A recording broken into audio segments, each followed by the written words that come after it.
안녕하십니까, 강창림 원장입니다. 오늘의 영상은 특별하게 그분께 바치겠습니다. 오늘 오신 환자분 중에 작년에 충치가 몇 개 있어서 한 두어 개 남았는데 올해 가서 또 같은 치과에 가서 받으려고 했더니 두 개가 다시 12개가 돼서 왜 그러느냐 했더니 작년엔 심한 것만 하고 올해는 덜 심한 거 해야 된다라고 해서 또 12개가 됐다고 그래서 확인하러 오셨는데 전혀 하실 필요도 없고 거의 스테인이라고 생각하시면 되십니다. 아까 이따 보여드리겠습니다. 비슷한 사진을 보여드릴게요. 저희가 확보한. 그래서 모치과에 보면 정지후식이라는 게 무엇이냐면 충치가 멈춘 것이고 검게 보이지만 당장 치료하지 않다는 내용의 한 치과 의사의 블로그입니다. 그런데 그 치과의 의사의 블로그인데 여기 보시면 이게 본인이 진단하신 거예요. 정지후식이라고 본인이 정지후식이라고 진단을 하고 깨끗하게 이렇게 레진 치료를 하셨더라고요. 여기 보시면 레진으로 깨끗하게 치료가 완료되었다고 하고 있습니다. 답답한 거죠. 도대체 이걸 왜 합니까? 본인의 진료 진단 철학과 또 진단과 왜 치료 계획이 다른가요? 이런 경우를 너무 많이 본다는 거죠. 그래서 우리가 충치의 외면에 따라서 이렇게 외면의 모양에 따라서 치아가 들어가는 모습, 이건 조직학적, 실제로 치아를 잘랐을 때 모습이거든요. 이런 외형의 모습에 따라서 치아의 병명이 어느 정도 이제 비례하게 되어 있습니다. 우리 사람의 몸이라는 게 안 좋으면 얼굴의 표정이 안 좋은 것과 똑같은 거죠. 그래서 요거는 저기 뭐죠? 포켓 저건가요? 그 사이트에 있는 겁니다. 제가 한 거 아닙니다. 또 제가 했다고 하면 또 씹을까봐 이런 것들은 스테인 또는 정지우식이라 해서 하지 말라고 되어 있습니다. C. dark brown, black, discolored fissure. 이거는 뭐냐면 정지우식이라고 inactive lesion이라고 딱 병이라고 얘기하고 있습니다. 이런 것들을 하는 게 아닌데 한국 치과에서는 굉장히 열심히 잘하지요. 그래서 여기 보면 마치 충치가 큰 것처럼 보이는데 한번 보겠습니다. 좀 더 확대해 볼까요? 그러면 의외로 이 부분이 아까 그 부분과 똑같죠? 이런 부분은 하지 않는 것이죠. 이런 것도 정지우식이니까 지켜보면서 충분히 지켜볼 수 있고요. 어떤 분은 이거 심해지면 어떻게 해야 됩니까? 그러니까 해야 되는 게 맞죠? 라고 하는 치과 의사분들 계십니다. 생각을 해주십시오. 30년 동안 이러고 살았습니다. 30년 동안 충치 진행이 이것밖에 안 됐다면 1년 지켜보는 게 그렇게 큰 리스크는 아니지 않습니까? 만약 이분이 1년 만에 나빠질 분이라면 어떻게 30년 동안 이 치아가 이 상태로 있었을까요? 본인의 개변을 합리화하기 전에 베이지 통계학을 좀 공부하시고 진단을 좀 참조하셨으면 합니다. 그래서 이런 게 스테인이라고 하는 거거든요. 아까 말했던 분이 이런 거예요. 이런 유해예요. 그러니 답답한 거죠. 그분도 황당하니까 2개 남은 줄 알고 갔더니 세상에 10개가 추가됐으니 누가 하겠습니까? 바보가 아니고서야.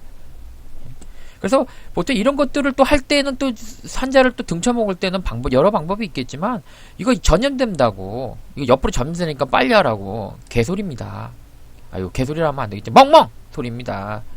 여기 논문에 보면 그런 영향은 없고요. 또 치료를 갖다가 하면 원래대로 또 돌아오게 돼 있습니다. 그리고 또 이렇게 그러니까 치료 전이나 우리가 충치균의 그 원인 되는 것들이 별 차이가 없다라고 나와 있고요.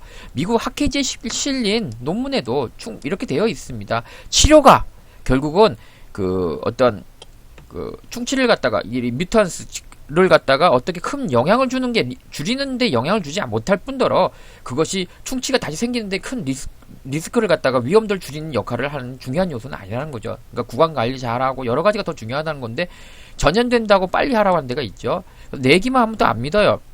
자, 서울대학교 교수님이 이런 거 하지 말라고 나와 있잖아요. 진행이 멈춰 있으니까요. 자, 울산에 있는 훈련 선생님께서 무려 5년 동안을 관찰을 하신 거예요. 딴 데서는 7, 8개 막 하라는 거를 갖다가 심지어 이제 토탈로는 7년, 여기 사진은 5년짜리밖에 없는 거죠. 그래서 이렇게 충치가 있는 것이 아직도 5년 후에도 그대로 이렇게 충치 있던 것이 오히려 줄어드는 것도 보이시죠? 이렇게 시커머해가지고 막 암 닦여가지고 난리 엉망진창인데 어떻습니까? 5년 후에도 그대로 있지 않습니까? 이런 거는 뭐냐면 저는 이끼 충치라고 저는 명명하거든요. 그래서 이걸 갖다 다 깨끗하게 이렇게 걷어내면 깨끗해져요. 그래서 5년 후에 봐도 그대로지 않습니까? 구강 관리한다는 게 얼마나 중요한지 아시겠죠? 그래서 어떤 논문의 내용을 보면 무려 심지어 상아질까지 이렇게 심한 충치를 갖다가 무려 7년 동안 관찰한 겁니다. 이렇게 보면 여기 여러분들 심한 거라고 생각되지 못하겠지만 여기 캐버티가 조그맣게 말다게 보이고 주변이 좀 어둡거든요. 사실 개인적으로는 이런 충치마저도 치료하지 말라 이렇게 하고 싶지는 않습니다. 하지만 이걸 예를 든 거는 이런 충치도 7년을 지켜봤는데도 그대로 유지되더라. 노 트리트먼트입니다. 이거는 지금 하물며 범낭질 즉 초기 충치 범낭질에 제한되어 있거나 또는 그 범낭 상아질 경계 전까지 충치가 진행이 전까지는 좀 여유를 가질 수 있다는 거죠. 그래서 호주 치과 교수님께서 시드니의 에반스 교수님께서 7년간 우리 900명의 환자를 갖다가 20여 곳의 치과에 900명 환자를 그런 환자들을 갖다가 딴 것도 없어요. 치료한 것도 아니고 하루에 2번 양치질 많이도 아니야. 하루 2번 부수가 취하면 양치질하고 음식 적게 단 거 덜 먹게 했더니 어떤 일이 벌어졌냐면 절반으로 치료할 환자가 절반으로 줄어들었다는 내용입니다. 그래서 이렇게 노르웨이 같은 경우에서는요, 범낭질 전에 치료하는 것은 가인진료라고 직접 정의 내리고 있습니다. 그래서 우리가 덴탈 캐리어스에는 여기는 3판이라고 나와 있지만 이제 4판, 신판에 나와 있는 내용입니다. 지금 나오는 건. 그리고 음식을 먹을 때마다 이 밑으로는 충치균에 의해 그러니까 산도가 낮기 때문에 치아가 재강화 잘 안 되고 오히려 자기 뼈를 갖다가 소실되는 그런 구간이거든요. 그래서 음식을 먹을 때마다 이게 밑으로 내려와요. 그래서 간식을 먹으면 먹을수록 계속 이렇게 아랫방향, 즉 치아가 재강화라고 그러는데 다시 딱딱해질 기회를 잃어버리고 오히려 치아가 계속 충치균이 생산한 산에 의해서 계속 부식만 일어나는 거죠. 음식을 먹을 때마다 입안의 구강 환경이 이렇게 산성이 낮게 되면 충치균이 이용한 산에 의해서 녹은 치아가 있지만 그걸 갖다 다시 회복하기 위한 재강화라고 그러는데 그 기회를 잃어버리는 거죠. 그래서 여러분들이 걱정하는 것은 그럼 충치균은 그러면 작은 충치도 계속 심해지지 않나요? 했을 때 여기 보면 정지우식, 인액티브 상태일 경우에는 그럼 우리가 음식물을 먹었을 때 산도가 이렇게 내려갔다가 다시 저항성을 가지고 다시 원래대로 빨리 회복이 됩니다. 정상적인 치아와 비슷하게. 하지만 충치가 진행된 충치는 예를 들어 구멍이 나 있거나 더럽거나 하면 어떻습니까? 계속 낮은 상태를 유지하기 때문에 충치는 계속 진행되겠죠. 그래서 정지우식이라는 것 자체가 인액티브하다 하기 때문에 계속 음식을 먹을 때 충치를 썩는 게 아니라 이렇게 건강한 치아와 비슷한 산에 저항하는, 중화시키는, 그러니까 산도가 빨리 원래대로 정상으로 회복되는 이런 모습을 보입니다. 그래서 빨리 회복됨으로써 충치균이 설사 있어서 치아를 녹인 것만큼 다시 치아가 재강화, 딱딱하게 하는 기회를 잊어먹지 않는 거지요. 또 다른 논문에서도 그런 것들을 갖다가 계산하는데 충치 진행이 계산하는데 이렇게 했거든요. 그래서 여기서도 굉장히 충치가 없는 것과 그 다음에 약간 충치가 있는 것, 그 다음에 심한 충치가 있었을 때 약간 충치가 있는 것들이 어떻습니까? 처음에는 내려가지만 빨리 회복되지 않습니까? 이런 원리로 인하여 충치가 있다거나 또는 조금 인액티브, 조금 충치가 여기 뭐라고 했어요? 슬라이슬리 인액티브라고 했군요. 정지우식이 아니더라도 약간의 충치가 진행되는 그 느낌 든다 하더라도 충분히 저항성을 가지고 있기 때문에 자기 스스로 정지우식이 될 수 있는 능력이 있기 때문에 미리 치료하면 안 된다는 겁니다. 그러니까 정지우식들이 많다는 건 뭡니까? 정지우식 전에 이런 상황을 겪었고 그 상황에서 아까 같이 이런 상황으로 바뀌었다는 거거든요. 여러분 눈에 치과 선생님 눈앞에 많은 정지우식이 보인다면 그 사람이 1년마다 검진한다고 그 치아가 크게 되는 건 아니라는 얘기죠.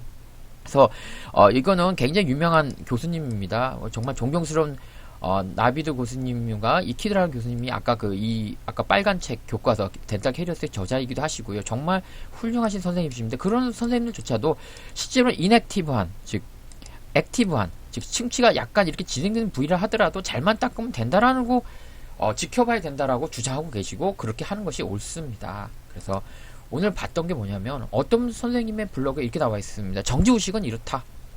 자, 진료 철학은 이렇습니다. 이분의. 근데 진단도 정지우식을 진단하셨습니다. 하지만 이분은 치료는 자기 철학과 전혀 다르게, 진단과 전혀 다르게 다른 치료하고 뿌듯해 하십니다. 그리고 오늘 2개의 충치만 남은 걸 본인이 진단해 놓고 10개를 더 해먹으려다가 걸린 어느 선생님을 보면서 아무리 노인 환자지만 그 정도 굽으면 살이 분별 없으시겠습니까? 이런 걸 갖다가 더 치료하려고 한다면 어떤 환자가 치료를 하겠습니까? 그래서 오늘은 이거는 그분의 사진은 아니고요. 제가 그분의 사진 직접 그분 핸드폰에 다 담아드렸습니다. 그리고 아드님께 전달해 주려고 드렸습니다. 페이스북에 올리라고 제가 드렸습니다. 왜? 환자의 정보이기 때문에 제가 올릴 수 없기 때문에요. 하지만 언젠가는 그런 것들을 보실 수 있을 거라 봅니다. 제발 치과 선생님들 이런 거 하지 마시고 전염된다 핑계 대지 마시고요. 분명히 아까 많은 그 해외 자료를 보여드리지 않습니까? 이런 정지우식을 보고 이분 50년 동안 이거 썩었습니다. 1년 동안 안 한다고 이분이 큰일 날까요? 마치 이런 걸 안 하면 큰일 난다고 얘기한다면 우리가 지금 이 치아를 보고 있지 말아야 되겠죠. 제발 좀 환자들의 신뢰를 얻었으면 하는 그런. 어떻게 환자가 그런 신뢰를, 진단에 대해 신뢰를 가질 수 있겠습니까? 자기가 해놓고도 2개가 10개가 되면